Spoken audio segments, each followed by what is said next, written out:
Hi, I'm Malia.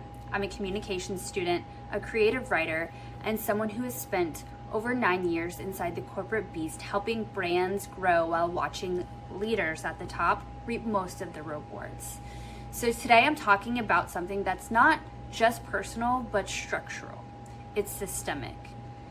And if you've ever felt underpaid, overworked, or just tired of pretending your salary matches your skill, then this video is for you.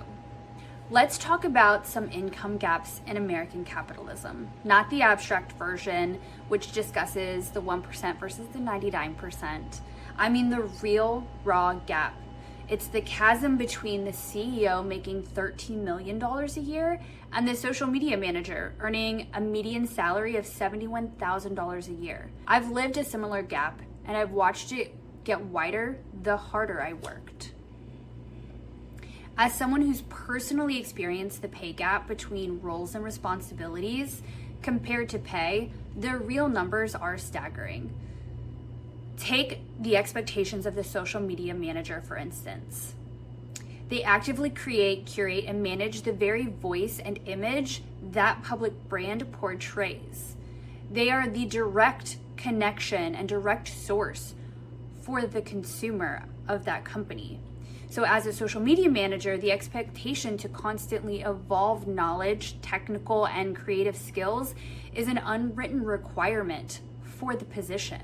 Always knowing what's trending, what's relevant, and being able to have brand discernment in how to be a part of those trending conversations without falling victim to the short-lived trends. This role is a pivotal piece of brand marketing and consumer outreach.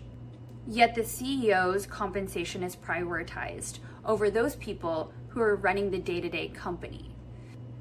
Economic Policy Institute notes, CEOs are getting paid more because of their leverage over corporate boards, not because of their skills or their contributions to their firms.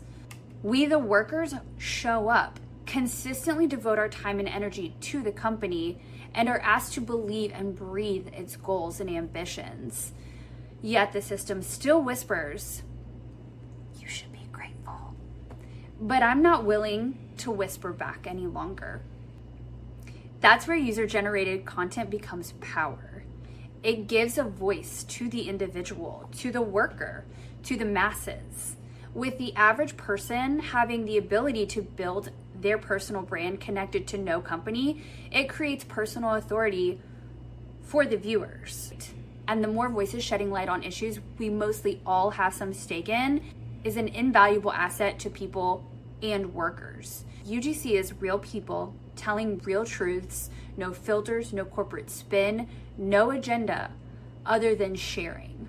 And that's exactly what this issue needs, a real-time account of individuals telling their lived experiences. So I'm asking, drop a comment or a post telling me the last job you applied for. What were your qualifications? What was the initial salary offer? Because when we collect the data we experience, we start to build the story they can't ignore. This isn't about envy, it's about equity. We are not asking to be the CEOs, we're asking to be compensated for the very real value we are bringing to the company, which CEOs, owners, and the C-suite alike tend to diminish. I've experienced many higher-ups claiming every employee is replaceable. I've watched those with so much less in lower positions than the C-suite who've contributed their all, their everything to the front-facing marketing and success of the company be made to feel like they should not want to climb higher. C-suites often gaslight workers into thinking they shouldn't ask for more or that they don't deserve it. So, if you've ever felt underpaid and overqualified, you're not alone. And you're definitely not crazy. You're just caught in the gap. But that gap, it's getting louder. I'm Malia, and I'm using my voice to make sure it gets heard.